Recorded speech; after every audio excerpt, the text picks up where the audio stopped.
পায়েল, আমি অফিসে যাচ্ছি। স্যার, আপনি আজকে অফিস যাবেন না, আপনি এখানে লুকিয়ে পড়ুন। কিন্তু কেন? আমি আপনাকে কিছু দেখাতে চাই। কি দেখাবে? স্যার, আপনি লুকিয়ে তো পড়ুন, তারপর আমি আপনাকে সব বলছি। লুকিয়ে পড়ুন।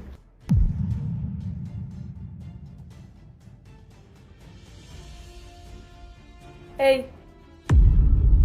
তোর স্যার অফিসে গেছে? হ্যাঁ ম্যাডাম, চলে গেছে। ঠিক আছে, যা বাইরে গিয়ে একবার দেখায় গেছে কি যায়নি। হ্যাঁ, যাচ্ছি।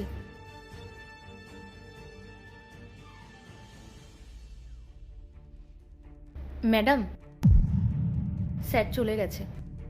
ঠিক আছে, যা গিয়ে নিজের কাজ কর। ঠিক আছে।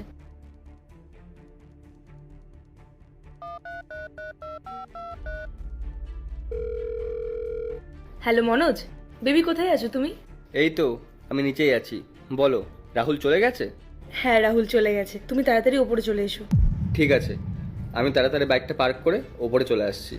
ওকে বেবি? ওকে।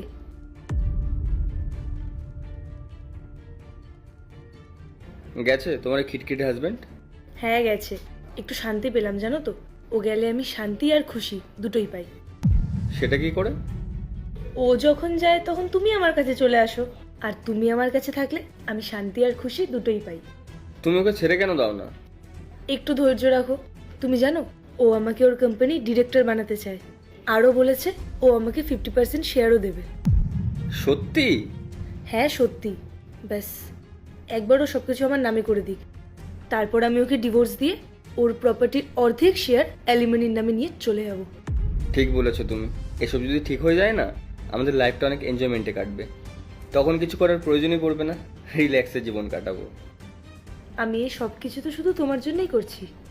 তুমি ঠিকই করেছো ওকে বিয়ে করে। আমি তো ভেবেছিলাম তুমি বিয়ের পর আমাকে ভুলে না যাও। তোমাকে তো আমি কখনোই ভুলতে পারবো না।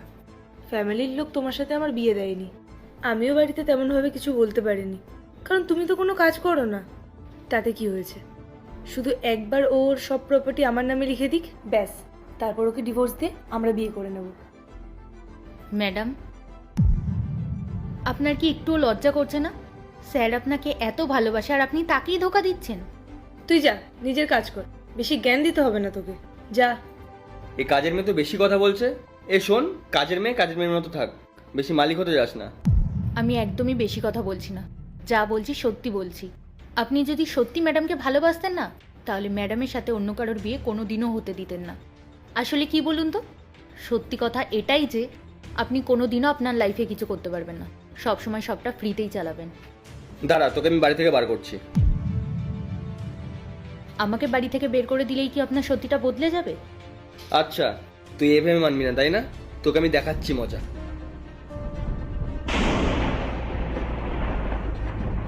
রাহুল, তুমি তুমি অফিসে গেছিলে না? না, আর ভালোই হয়েছে যে আজকে আমি অফিসে যাইনি। তাই জন্য তোমার এই দুমুখো চেহারাটা আজকে আমি দেখতে পেলাম।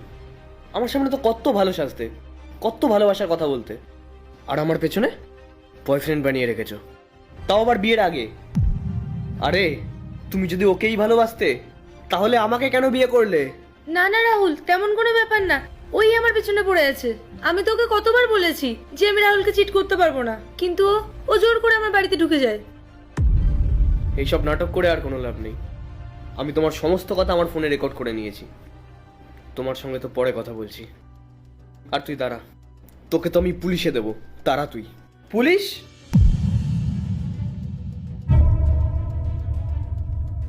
এর ভরসায় ছিলে তুমি? আরে ও তো পুলিশের নাম শুনেই পালিয়ে গেল।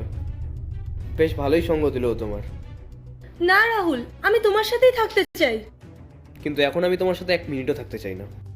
আমাকে ক্ষমা করে দাও রাহুল, এটা আমার প্রথম ভুল ছিল। I am sorry. কি প্রথম ভুল? আরে বিয়ের পর 2 বছর তোমরা একসাথে আছো, আর তুমি এটাকে প্রথম ভুল বলছো? কোম্পানি শেয়ার চাই না তোমার, আর অর্ধেক প্রপার্টিও চাই। এবার না, তুমি এই বাড়ির থেকে একটা হাওয়াই চটি পর্যন্ত পাবে না। বেরিয়ে যাও এখান থেকে। রাহুল শোনো তো একবার। বেরিয়ে যাও এখান থেকে।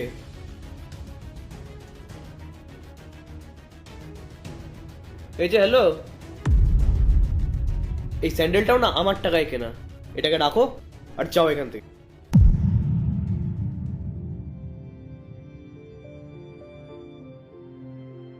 থ্যাংক ইউ শান্তি, সত্যিটা আমার সামনে আনার জন্য। স্যার, যেদিন আমি সত্যিটা জানতে পেরেছিলাম সেদিনই আপনাকে জানিয়ে দিতে চেয়েছিলাম, কিন্তু ম্যাডাম আমাকে ভয় দেখিয়ে দিয়েছিলেন।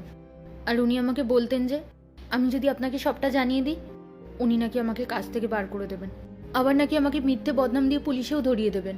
তাহলে আজকে এত সাহস কি করে দেখালে তুমি? আমি চাইতাম না স্যার আপনার এত কষ্ট করে ইনকাম করা টাকা অন্য কেউ নিয়ে যাক আর আপনার সাথে বিশ্বাসঘাতকতা করুক। আমি আপনাদের বাড়িতে কত বছর ধরে কাজ করছি, আপনার সাথে এরকমটা কি করে হতে দিই বলুন? এবার থেকে তুমি এই বাড়িতেই থাকবে, তবে কাজের লোক হিসেবে না, আমার বোন হিসেবে। তুমি তোমার ফ্যামিলিকে নিয়ে শিফট হয়ে যাও।